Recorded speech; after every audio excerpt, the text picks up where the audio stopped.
لیکن جو دوسرے پاکستانی گروپس ہیں وہ خاصے پریشان ہو گئے, بڑے پزل ہوئے. میں نے اس قسم کی ایک میٹنگ بھی اٹینڈ کی جس میں 50 سے زیادہ لوگ جو ہے وہ شامل تھے, جس میں موسٹلی فزیشنس تھے. اور یہ جو باقی سارے پاکستانی گروپس تھے, جس میں فرسٹ پاکستان گلوبل بھی ہے, الائنس فار ڈیموکریسی بھی ہے, ان گروپس کا کہنا یہ تھا کہ ہمیں بائی پارٹیزن پوزیشن رکھنی چاہیے, کبھی بھی اپنا تمام وزن ایک پلڑے میں نہیں پھینکنا چاہیے, کیونکہ ایسا لگے گا کہ ساری پاکستانی کمیونٹی جو ہے وہ ڈونلڈ ٹرمپ ہی کو سپورٹ کر رہی ہے, اور الیکشن جو ہے وہ 50-50 ہے. ہو سکتا ہے ڈیموکریٹس الیکشن جیت جائیں اور کاملا ہارس جو ہے وہ پریزیڈنٹ بن جائیں, تو اس صورت میں ہمیں ہمارے مفادات کو نقصان ہوگا. ان کا یہ بھی کہنا تھا کہ یہ جو گریگ کسار سمرلی اور جم میکگوون لیٹر ہے, اس کے اوپر باوجود تمام ریکویسٹ کرنے کے کسی بھی ریپبلکن نے اس کو انڈورس نہیں کیا. اس کو جتنا بھی سائن کیا ہے, انڈورس کیا ہے, وہ 48 کے 48 جو ہیں وہ ڈیموکریٹک ہیں, اور ڈیموکریٹک جو ہیں وہ ہمارے پوائنٹ آف ویو کو انڈرسٹینڈ کرتے ہیں, جبکہ ریپبلکن جو ہیں وہ CIA کی طرف یا پینٹاگون کی یا سینٹ کام کی طرف جو ہے وہ دیکھتے ہیں. تاہم میں نے جو پاک پیک کے سورسز ہیں ان سے معلوم کیا کہ بھائی آپ کی کیا پوزیشن ہے. وہاں سے مجھے پتا چلا کہ ہم نے دونوں پریزیڈینشیل جو کیمپینز ہیں, کاملا ہارس کی جو ٹیم ہے ان سے اور ڈونلڈ ٹرمپ کی ٹیم, دونوں سے ہم نے 60 منٹ کی آڈینس مانگی. میرا خیال ہے اس کے لیے فنڈ ریزنگ بھی کرنی پڑتی ہے, لیکن 60 منٹ اس کو کہتے ہیں کہ آپ مانگتے ہیں. تو ڈیموکریٹس نے بڑا نچلے درجے کا ریسپانس دیا اور ایک خاصی ڈس انٹرسٹڈ خاتون کو بھیج دیا, یا کسی اور کی ٹیم کو بھیج دیا جنہوں نے افغانستان پہ کام کیا تھا, جنہیں پاکستان کے بارے میں کچھ بھی نہیں پتا تھا. اور خود ڈیموکریٹک جو کیمپین ہے کاملا ہارس کی, اس میں ان کا درجہ بہت نیچے تھا, لو لیول تھا ان کا, جبکہ اور انہوں نے کوئی کمٹمنٹ نہیں کی پاکستان کے حوالے سے, عمران خان کے حوالے سے ان کی کوئی پوزیشن نہیں تھی. جبکہ ریپبلکن پارٹی یعنی ڈونلڈ ٹرمپ کی جو ٹیم ہے اس نے بہت ہی ہائی لیول آفیشل کو بھیجا, ایک ایسے ہائی لیول آفیشل, مجھے تو نام پتا ہے ان کا لیکن میں نام لینا نہیں چاہ رہا, ایک ایسا ہائی لیول آفیشل جس کے بہت چانسز ہیں کہ ڈونلڈ ٹرمپ کی جو ٹیم آئے گی پریزیڈنٹ بننے کے بعد, اگر وہ پریزیڈنٹ بن جاتے ہیں تو وہ اس ٹیم کا ایک بہت ہی کلیدی فگر ہوگا. اس ٹیم نے پاک پیک کو یہ کہا کہ اگر ہم پریزیڈنٹ بنیں گے تو ہم ڈیفینیٹلی طور پہ پاکستان اور عمران خان کے اوپر جو پالیسی ہے اس میں تبدیلی لے کے آئیں گے, and we can definitely do much better than what has been done by the Biden administration. اور یہ ریزنز ہیں پاک پیک کی کلیئر پوزیشن لینے کے. تاہم دوسری طرف جو باقی گروپس ہیں وہ یہ سمجھتے ہیں اگر ابھی نہیں اگلے 24 گھنٹے میں تو 48 گھنٹے میں جو باقی پاکستانی امریکن گروپس ہیں وہ اپنا ایک لیٹر نکالیں گے دونوں ٹیمز کے لیے, کاملا ہارس کی ٹیم کے لیے اور پریزیڈنٹ ڈونلڈ ٹرمپ کی ٹیم کے لیے, اور وہ ان سے یہ ڈیمانڈ کریں گے کہ آپ ہم سے پاکستان کے حوالے سے اور عمران خان کے حوالے سے اپنی پوزیشن کو کلیئر کریں تاکہ ہم آپ کے فیور میں انڈورسمنٹ یا سپورٹ جو ہے وہ نکال سکیں. اب چلتے ہیں پاکستان کی سو کالڈ 26ویں کانسٹیٹیوشنل امینڈمنٹ کی طرف. مجھے یہ خبر مل رہی ہے یا مجھے یہ سمجھ آ رہی ہے کہ آپ میں سے بہت سے لوگ بڑے ڈپریس ہیں, بہت زیادہ مایوس ہیں. میں نے اس حوالے سے بہت سے کامنٹس بھی سوشل میڈیا پہ دیکھے ہیں, اور مجھے حیرانگی ہو رہی ہے کہ آپ لوگ اتنے مایوس کیوں ہیں. بندہ کو بہت زیادہ ڈس اپوائنٹڈ اور مایوس تو اس صورتحال سے ہوتا ہے جس کا اس کو پہلے نہ پتہ ہو کوئی غیر متوقع قسم کی شاکنگ چیز ہو جائے. اگر آپ نے میرا پچھلا ویلاگ دیکھا ہوگا اور بہت سے اور لوگوں کے ویلاگ دیکھے ہوں گے تو ہم سب اس حقیقت سے واقف تھے کہ شریف زرداری عاصم مافیا نے یہی کرنا ہے, بیکاز ان کا اپنا سروائیول ایٹ سٹیک ہے, اور انہیں کسی نہ کسی فارم میں اس سپریم کورٹ اور اس عدلیہ کی ان کو کنٹینیوشن چاہیے جو قاضی فائز عیسیٰ کی شکل میں انہوں نے کھڑی کر رکھی ہے سپٹمبر 2023 سے. قاضی فائز عیسیٰ نہ بھی ہوں تو کم از کم قاضی فائز عیسیٰ کی روح جو ہے وہ سپریم کورٹ کے اندر رہ سکے. ان کو یہ چیز اچیو کرنی تھی, اور میرے پچھلے ویلاگ میں میں نے یہ بہت اسٹرانگلی یہ کہا تھا, بڑا آؤٹ آف دا وے جا کے میں نے کہا تھا کہ یہ بہت ضروری ہے کہ اس پورے ڈرامے اور ناٹک کے ساتھ پاکستان تحریک انصاف اپنے آپ کی مکمل لا تعلقی کا اعلان کر دے اور اس کا کسی بھی طرح سے حصہ نہ بنے. گو کہ دیر کر دی پاکستان تحریک انصاف نے یہ پوزیشن لیتے ہوئے, لیکن مجھے بڑی خوشی ہے کہ پاکستان تحریک انصاف نے بالآخر ایک اصولی پوزیشن لی, اور انہوں نے اس کی ہر لیول پہ نیشنل اسمبلی کے اندر بھی اور سینٹ کے اندر مخالفت بھی کی, پریس کانفرنسز میں مخالفت کی, اور اپنے موقف کو انہوں نے بڑا کھل کے انہوں نے ایکسپلین کیا. تاہم تھوڑی سی کنفیوژن جو ہے وہ بیرسٹر گوہر نے ضرور مچائی, بیکاز سینٹ کا جو سنڈے کو اجلاس ہوا اس سے تھوڑی دیر پہلے جب بیرسٹر گوہر نے مولانا فضل الرحمان کے ساتھ کھڑے ہو کے ایک 10 منٹ کی جوائنٹ پریس کانفرنس کی, جسے آپ پاکستان تحریک انصاف کا جو آفیشیل یوٹیوب چینل ہے اس کے اوپر دیکھ سکتے ہیں, اور میری کوشش ہوگی کہ ان تمام انٹریکشنز کے چھوٹے چھوٹے کلپس اور فوٹیج ہے میں آپ کو اسکرین کے اوپر دکھاتا چلا جاؤں. تو اس میں بیرسٹر گوہر نے یہ کہا کہ ہم اس آئینی ترمیم جو ہے اس کی اصولی طور پہ آئینی ترمیم کی تو ہم مخالفت نہیں کرتے, ہمیں ترمیم کے ساتھ کوئی پرابلم نہیں ہے, لیکن اس کا جو طریقہ کار ہے کہ لوگوں کو اٹھا لیا گیا, اغوا کر لیا گیا, اس کو سپیڈ اپ کیا جا رہا ہے, اور ہمارے جو جس طرح سے چیئرمین نے کہا ہے عمران خان صاحب نے, یعنی ہمارے جو فاؤنڈر چیئرمین ہیں انہوں نے جس طرح سے کہا ہے کہ اس پہ کنسلٹیشن ہونی چاہیے، تو کنسلٹیشن کا پروسیس جو ہے وہ کمپلیٹ نہیں ہوا، اس لیے ہم اس کے اوپر ووٹ نہیں ڈالیں گے۔ اس وقت وہ مولانا فضل الرحمان کے ساتھ کھڑے تھے، پھر مولانا فضل الرحمان نے بھی ان کا بڑا شکریہ ادا کیا اور انہوں نے کہا کہ یہ پاکستان تحریک انصاف کا حق ہے کہ وہ اس میں ووٹ نہ ڈالیں، لیکن ہم نے اس کے اوپر بڑی محنت کی ہے اور ویسے ہی تو ہم نے اس کے حوالے سے بڑی محنت جو ہے وہ نہیں کی ہے۔ اچھا، ویسے مجھے بڑی خوشی ہے کہ مولانا فضل الرحمان کی بھی حقیقت بڑی کھل کے آپ کے سامنے آ گئی ہے، بیکاز میں نے اپنے ہر ویلاگ میں جو پوری پاکستان تحریک انصاف اور آپ میں سے بہت سے لوگ جو ہیں وہ مولانا کی تعریف میں گن گا رہے تھے، تو میں نے کہا تھا کہ مولانا ان دی اینڈ حکومت کے ساتھ ہی جائیں گے، ان کی بچپن سے جو سیاست کی ٹریننگ ہوئی ہے وہ اسی قسم کی ہے، دوگلے پن کی۔ بہرحال یہاں پر جو امپورٹنٹ چیز ہے کہ کیوں بیرسٹر گوہر نے اس قسم کی پوزیشن مولانا فضل الرحمان کے ساتھ کھڑے ہو کے لی، اور سبسیکوینٹلی اس سے زیادہ مزے کی بات کہ کیا تو اس وقت وہ مولانا کو انگیج رکھنا چاہتے تھے یا مولانا کو نہیں اوفینڈ نہیں کرنا چاہتے تھے، بیکاز سبسیکوینٹلی بیرسٹر گوہر جو ہیں انہوں نے نیشنل اسمبلی کے اندر جب تقریر کی تو وہاں وہ بھی میں ٹکڑا آپ کو دکھانے کی کوشش کرتا ہوں، تو انہوں نے بڑا کلیئرلی، اور اس کو اخباروں میں چھپا ہے، میں اس کی سلائڈز بھی آپ کو دکھاتا ہوں، کہ انہوں نے کہا کہ ہم اس آئین کے ایک بھی لفظ پہ، اس آئینی ترمیم کے ایک بھی لفظ پہ یقین نہیں کرتے، اور ہم سمجھتے ہیں کہ یہ ٹوٹلی غیر قانونی ہے اور یہ پاکستان کی عدالتوں کے خلاف یہ چیز جو ہے وہ بنائی جا رہی ہے۔ وہ ٹکڑے بھی میں آپ کو دکھاتا ہوں۔ ہم نے اس آئین پہ مولانا صاحب سمیت حکومت کے ساتھ کسی ایک لفظ پہ بھی اتفاق نہیں کیا۔ دیکھیے بیرسٹر گوہر کی جو پوزیشن تھی نا مولانا فضل الرحمان کے ساتھ کھڑے ہو کے، اور نیشنل اسمبلی کے اندر ان کی جو پوزیشن ہے جس کے درمیان میں تقریباً 10-11 گھنٹے کا فرق پڑ جاتا ہے، بیکاز نیشنل اسمبلی کا تو سیشن ہی شروع ہوا رات کے 12 بجے اور وہ صبح کے 5 بجے تک چلتا رہا، اس میں خیر بیرسٹر گوہر جلدی چلے گئے تھے، لیکن بیرسٹر گوہر کی وہاں کی پوزیشن مولانا کے ساتھ اور نیشنل اسمبلی کی پوزیشن کے درمیان میں پاکستان تحریک انصاف کے اور بہت سے لیڈرز نے بیرسٹر گوہر کی پوزیشن کے خلاف پوزیشن لے لی، اور اس میں سب سے واضح جو اسٹرانگ پوزیشن لی وہ سلمان اکرم ڈارا صاحب نے لی۔ بیرسٹر گوہر نے جب پوزیشن لی تو فوری طور پہ ٹھک کر کے ڈان اخبار اور ٹریبیون اور اخباروں نے اس کی ہیڈ لائن بنا دی کہ تحریک انصاف کہتی ہے کہ اصولی طور پہ ہم اس امینڈمنٹ کے خلاف نہیں ہیں۔ تو یہی سوال انیکا نثار جو آج کل اے آر وائی نیوز پہ ہوتی ہیں، ویسے مجھے بڑی حیرانگی ہوتی ہے جب اے آر وائی نیوز کی اس اسکرین کے اوپر جہاں دنیا شہید ارشد شریف جیسی قدابر شخصیت کو دیکھتی تھی، اب وہاں جہاں پہ ہم انیکا نثار صاحبہ کو دیکھتے ہیں تو خاصی پریشانی ہوتی ہے۔ آج کل اے آر وائی کے جنرلی ریٹنگ کا کیا حال ہے مجھے پتہ نہیں ہے، لیکن اے آر وائی پہ پیش ہوئے جناب سلمان اکرم ڈارا صاحب، یہ 6-7 منٹ کا ایک ٹکڑا ہے جس کے اندر سے بھی میں ایک کلپ آپ کو دکھانے کی کوشش کرتا ہوں، جس میں انیکا نثار صاحبہ نے بہت ہی مستعدی سے، بہت ہی انہوں نے ایفیشنسی شو کرتے ہوئے تقریباً وہی سوال پوچھا جو لگتا ہے ان کو دیا گیا تھا کہیں سے، اور وہ سوال یہ تھا کہ یہ کہہ دیا ہے بیرسٹر گوہر نے ان کی پارٹی کی، آپ کی جو ہے وہ کیا پوزیشن ہے۔ اس پہ سلمان اکرم راجہ نے یہ کہا کہ اگر کوئی بھی یہ کہتا ہے کہ ہم اس آئینی ترمیم کو سپورٹ کرتے ہیں یا ہم اس آئینی ترمیم کے خلاف نہیں ہیں تو وہ غلط کہتا ہے، بیکاز یہ آئینی ترمیم جو ہے یہ عدلیہ کے خلاف ہے، اور اس کا ان دی اینڈ نقصان جو ہے وہ تمام تر جو ہے وہ پاکستان کے ایک عام آدمی کو ہوگا۔ اب بھی کوئی امید ہے کہ مولانا صاحب واپس آ جائیں گے؟ کیونکہ اوورال تو ہمیں یہ بتایا گیا کہ پی ٹی آئی کا اس مسودے سے کنسنسس ہے، لیکن کیونکہ عمران خان صاحب سے مشاورت نہیں ہو سکی اس لیے ووٹ نہیں دیا۔ نہیں ایسا نہیں ہے۔ دیکھیں اس مسودے میں بہت بنیادی اصولی ہیں معاملات جن پہ ہمیں اختلاف ہے۔ یہ کہنا کہ ہمیں مسودے سے مکمل اتفاق ہے اور صرف عمران خان سے مشاورت کی وجہ سے ہم ساتھ نہیں دے رہے، بالکل غلط بیانیہ ہے۔ اور بھی بڑے انہوں نے سخت الفاظ جو ہیں وہ انہوں نے اس کے لیے استعمال کیے۔ انہوں نے کہا کہ یہ بدماشی، دھونس، غنڈہ گردی اور اغوا کے ذریعے اور تمام غیر قانونی حرکتوں کے ذریعے یہ آئینی ترمیم جو ہے وہ لائی جا رہی ہے۔ بس ایک ہے کہ میری طرح کا ایک لفظ وہ کہہ نہیں سکتے تھے، آپ کو پتہ ہے وہ تو زبان بڑی شائستہ استعمال کرتے ہیں، کہنا ان کو یہ چاہیے تھا یار میں کہ یہ بہت بڑا چوتیاپا ہے اور بہت ہی چوتیا طریقے سے یہ کام کیا گیا ہے اور ہم اس کی مخالفت کرتے ہیں، بیکاز جب تک یہ 2-3 الفاظ آپ اس کے بارے میں استعمال نہ کریں اس 26ویں آئینی ترمیم کے لیے تو خار جو ہے نا ہماری ٹھنڈی اس میں نہیں ہوتے۔ ڈاکٹر یہ سلمان اکرم ڈارا صاحب کو پوری طرح سے احساس ہے کہ یہ جو کچھ بھی اس وقت ہو رہا ہے یہ پاکستان کی عدالتیں جو ہیں اور سپریم کورٹ یہاں پہ تباہ ہو رہی ہے۔ تاہم دیر از این انٹرسٹنگ کوشچن، میرا نہیں خیال کہ جب مجھے یاد نہیں ہے کہ سلمان اکرم ڈارا کی ایگزیکٹلی کیا پوزیشن تھی، اور لیکن مجھے ایسا لگتا ہے کہ جب قاسم سوری نے اپنی رولنگ دی تھی جس کے تحت الیکشن ہو جانے تھے تو اس وقت نہ صرف بہت زیادہ وکلا، شاید سلمان اکرم ڈارا کی بھی کوئی کلیئرٹی نہیں تھی کہ پالیٹکس جو ہے وہ لا کو سپرسیڈ کرتی ہے. جو چیز میں نے اپنے درجنوں ویلاگز میں کہی ہے کہ لا اینڈ کورٹس جو ہیں they are a function of the politics. اگر آپ کی پالیٹکس کسی ملک کی سیدھی نہیں ہوگی، اگر پالیٹکس خراب ہے، اس میں اصول نہیں ہے، وہاں بیلنس آف پاور نہیں ہے، تو عدالتیں اور قانون کے انسٹرومنٹ جو ہیں وہ کچھ بھی نہیں کر سکتے ہیں.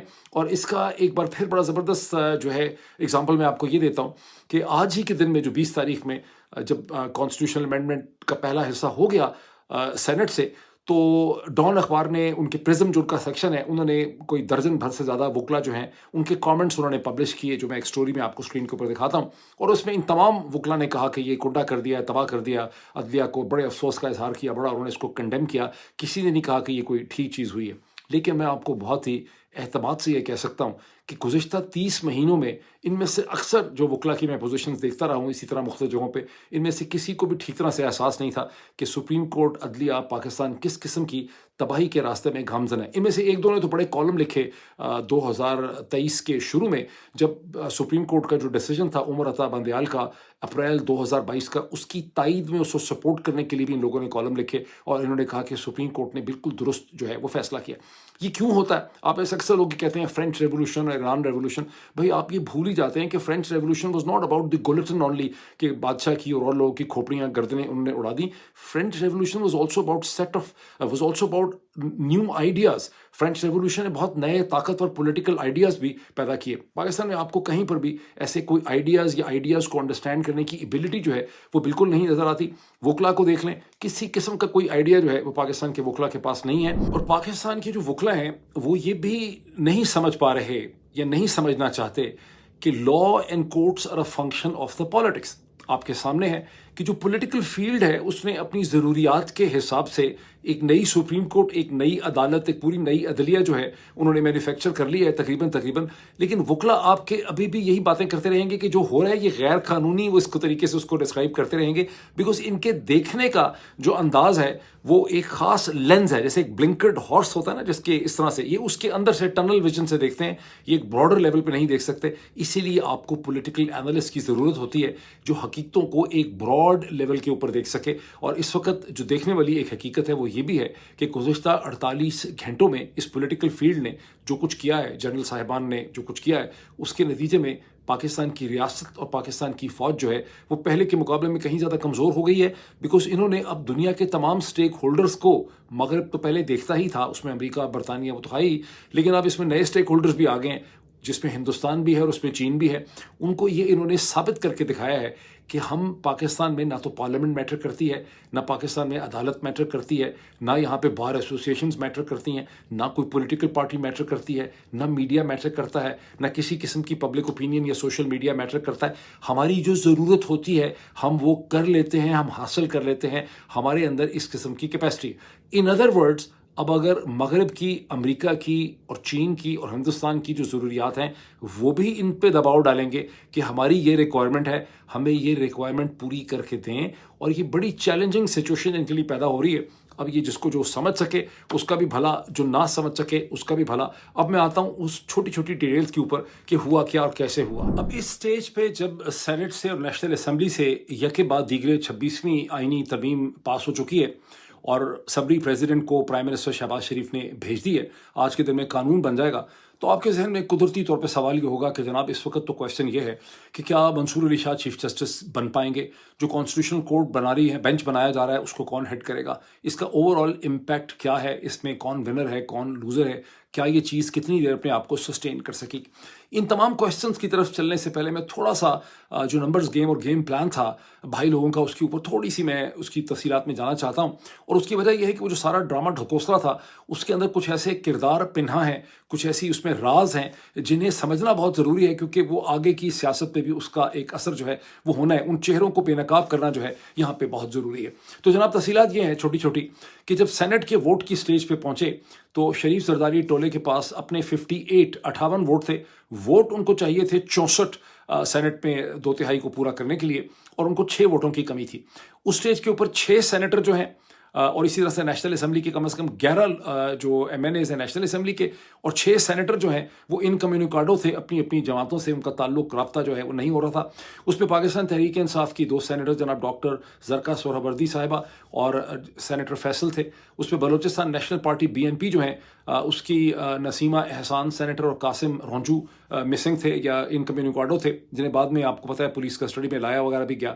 اور JUIF کے 2 سینیٹرز کے بارے میں مولانا کی جماعت کا یہ کہنا تھا کہ سینیٹر احمد اور سینیٹر عبدالشکور جو ہیں وہ مسنگ ہیں اور انکمیونیکاڈو ہیں. تاہم سورسز کا یہ کہنا ہے کہ جتنے بھی لوگ انکمیونیکاڈو تھے یہ نیسیسریلی کوئی اغوا نہیں ہوئے تھے، اغوا بالجبر کا چکر نہیں تھا، بلکہ یہ کوآپریٹو ارینجمنٹ میں تھے اور لوگوں کو اور آپ سب کو ہم سب کو بے وقوف بنانے کے لیے یہ پوری کہانی ڈالی گئی تھی. اس کی کچھ تفصیلات میں مزید آپ سے شیئر کرتا ہوں. اب اچھا، اب اس میں ایک چیز یہ دیکھیں کہ جب فیصل واڈا نے ایک بڑا گندا سا سیکشل جسٹر بنایا بعد میں، وہ جب گاڑی سے نکلے، نہیں وہ بعد میں بنایا انہوں نے، جب ان کو لوگ مٹھائی کھلا رہے تھے تو انہوں نے وہ ایک بازو کا نشان اس طرح کر کے بنایا، وہ تو خیر بعد کی بات ہے. لیکن فیصل واڈا کا ایک وہ کلپ بھی آپ میں سے بہت سے لوگوں نے دیکھا ہوگا، میں کوشش کرتا ہوں مجھے مل جائے تو میں آپ کو دکھاؤں، جس میں فیصل واڈا کہتے ہیں کہ امینڈمنٹ تو ہر صورت آج پاس ہونی ہی ہے، اب عزت اسی میں ہے کہ یہ لوگ آئیں اور امینڈمنٹ کو سپورٹ کر دیں، ورنہ امینڈمنٹ تو پاس ہو جانی ہے. ہمارا سوال یہ ہونا چاہیے کہ آئینی ترمیم پاس ہوگی، آج کی تاریخ میں اللہ کے حکم سے انشاءاللہ پاس ہوگی، ود اور ود آؤٹ. سب ہوں گے تو اور اچھا ہوگا، نہیں ہوں گے تو بھی اچھا ہوگا، تو ہمارا تو اٹس اے ون ون. یہ وہ پاکستان تحریک انصاف کو نہیں کہہ رہے تھے، یہ وہ مولانا فضل الرحمان کے حوالے سے کہہ رہے تھے، بیکاز اس وقت تک مولانا فضل الرحمان مسلسل اپنے پوائنٹ آف ویو سے شریف زرداری ٹولے کے ساتھ بارگیننگ کر رہے تھے کہ میں آؤں گا، کہ میں ساتھ نہیں آؤں گا. آنا انہوں نے تھا ہی، لیکن وہ اپنی قیمت والا جو ہے وہ بڑھا رہے تھے. تو مولانا جس سٹیج کے اوپر جوائن کرتے ہیں اور اپنے 5 سینیٹرز کو اندر لے آتے ہیں، اس وقت 2 سینیٹرز مولانا کے مسنگ بھی تھے. جب مولانا جوائن کرتے ہیں تو نمبرز گیم کے بعد صرف ایک یعنی 58+5 آ جاتے ہیں تو 63 ہو جاتے ہیں. ایک کی کمی رہتی ہے، 2 پورے کیے جاتے ہیں جب BNP کے سینیٹرز کو پولیس کسٹڈی میں وہاں پہ لایا جاتا ہے. لیکن وہ ڈرامہ کیا تھا، کیا واقعی وہ اتنے مجبور تھے؟ غالباً جو اختر بینگل صاحب ہیں وہ انہوں نے بہت زیادہ اس پہ بلیو نہیں کیا، ان کو بہت زیادہ یقین اس چیز کے اوپر نہیں ہے، اور وہ یہ سمجھتے ہیں کہ یہ کہانی تھی، اور انہوں نے ان کے ریزگنیشن جو ہے وہ فوری طور پہ اس کا مطالبہ بھی انہوں نے کر لیا. سمجھنے والا یہ ہے کہ جو 6 سینیٹرز مسنگ تھے ان میں سے 2 کا استعمال کیا گیا اور باقی 4 کا استعمال نہیں کرنا پڑا. 2 تو مولانا کے تھے، وہ آ ہی گئے، اور پاکستان تحریک انصاف کے جو 2 سینیٹرز ہیں ان کا استعمال نہیں کرنا پڑا. لیکن وہ استعمال ہو سکتے تھے، اگر مولانا نہ آتے تو ان کی یوٹیلیٹی جو ہے وہ ہو سکتی تھی. اور شک یہی ہے کہ وہ بھی اغوا وغیرہ نہیں تھے، بلکہ وہ ایک کوآپریٹو فریم ورک کے اندر آپریٹ کر رہے تھے. یہ صورتحال بہت بہتر سمجھ آ جاتی ہے جب آپ نیشنل اسمبلی کے نمبر گیم میں دیکھتے ہیں، جہاں 10 یا 11 جو ہیں وہ لوگ مسنگ ہیں، ان کے نام میں ابھی آپ کے ساتھ شیئر کرتا ہوں. اس میں سے اب جب نمبرنگ گیم شروع ہوتی ہے تو 224 چاہیے نمبر PMLN اور زرداری پورے ٹولے کو، اور 224 میں سے 212 ان کے پاس اپنے ہیں، 12 انہوں نے وہاں پہ پورے کرنے ہیں. اگر ان کے ساتھ 8 لوگ مولانا کے جوائن کرتے ہیں تو 212+8 کا مطلب ہے 220 ہو جاتے ہیں. 4 ان کے پھر بھی رہ جاتے ہیں. وہ 4 کی کمی جو ہے وہ پاکستان تحریک انصاف کے وہ جو آزاد امیدوار ہیں، آزاد کینڈیڈیٹ ہیں، جنہوں نے کبھی بھی ان رائٹنگ تحریک انصاف کو جوائن نہیں کیا تھا، وہ وہاں پہ استعمال کیے جاتے ہیں. ظاہر انہوں نے اپنے اچھے خاصے پیسے کھڑے کیے ہوں گے، میری انڈرسٹینڈنگ ہے.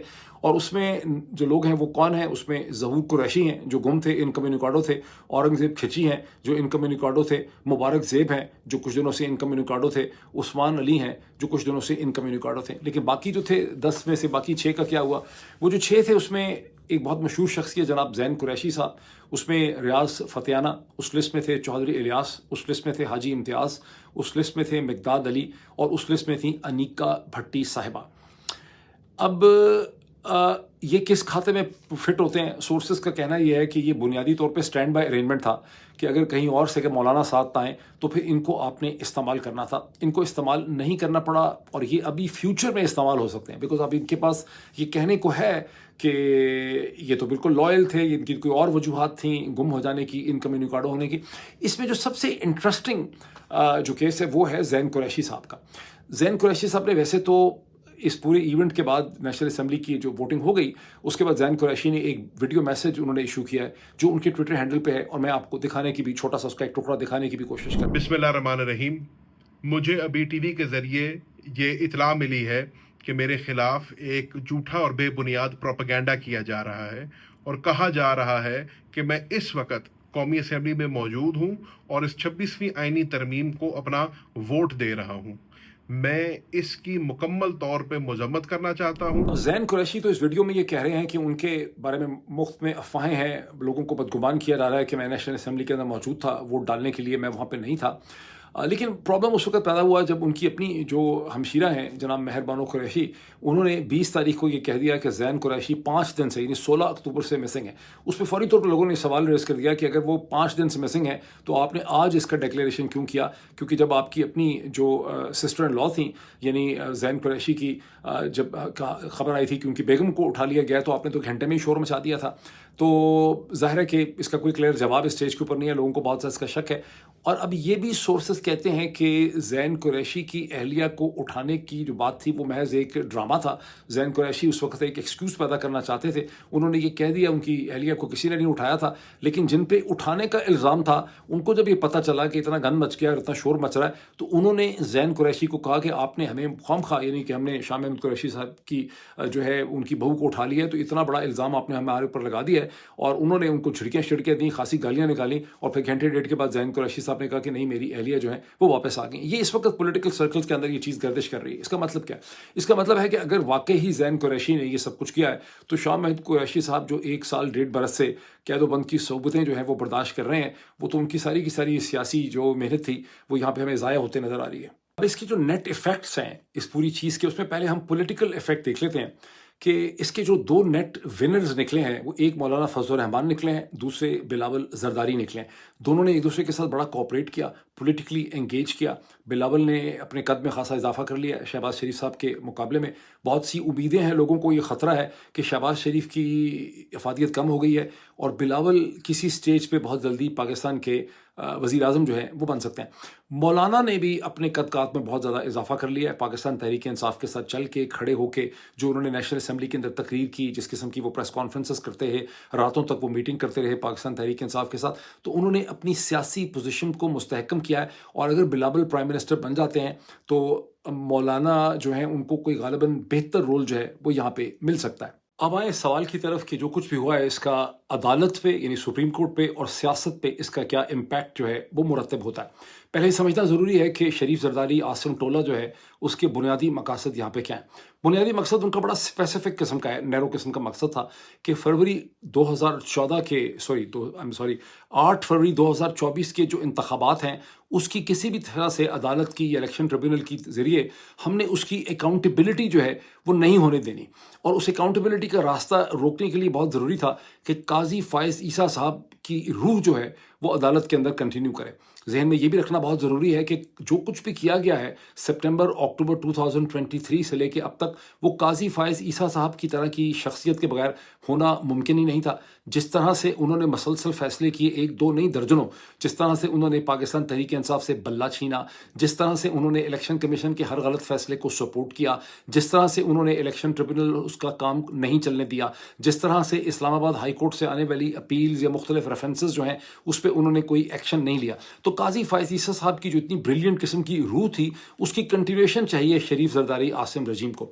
حل انہوں نے یہ نکالا ہے کہ سپریم کورٹ پاکستان کو انہوں نے سپلٹ کر دیا ہے، سپلٹ کر کے اس کے 2 حصے کر دیے ہیں. ایک سپریم کورٹ رہ گئی ہے، ایک اس کے اندر ایک سپیریئر چیز بن گئی ہے اور وہ ہے کانسٹیٹیوشنل بینچ.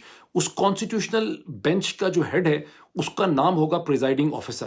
میری اطلاع یہ ہے کہ وہ پریزائڈنگ آفیسر کے لیے جسٹس امین الدین خان جو ہیں ان کا چناؤ کر لیا گیا ہے، کیونکہ جسٹس امین الدین خان جو ہیں وہ سب سے قریب اور سب سے قابل اعتماد ہیں نہ صرف قاضی فائز عیسیٰ صاحب کے بلکہ شریف زرداری عاصم ٹولہ جو ہے وہ ان سے بے تحاشا محبت کرتا ہے. اور گزشتہ چند مہینوں کے اگر آپ سپریم کورٹ کے بینچز کے فیصلے دیکھیں جہاں جہاں جسٹس امین الدین تھے تو آپ کو سمجھ بھی آتی ہے کہ وہ اتنی ہرد العزیز اور پیاری شخصیت جو ہیں وہ کیوں ہیں. تو وہ بن جائیں گے اس کے پریزائڈنگ آفیسر، اور جو سپریم کورٹ ہے وہ ایک طرح سے اس نئے کانسٹیٹیوشنل بینچ کے ماتحت ہو جائے گی. ماتحت ہو نہ ہو جتنے بھی فیصلے جن سے تعلق ہے شریف زرداری عاصم رجیم کو جن فیصلوں کا خوف ہے وہ سارے کے سارے ڈیسیجنز، وہ سارے کے سارے میٹر اور ایشوز جو ہیں وہ کانسٹیٹیوشنل کورٹ کے پاس چلے جائیں گے.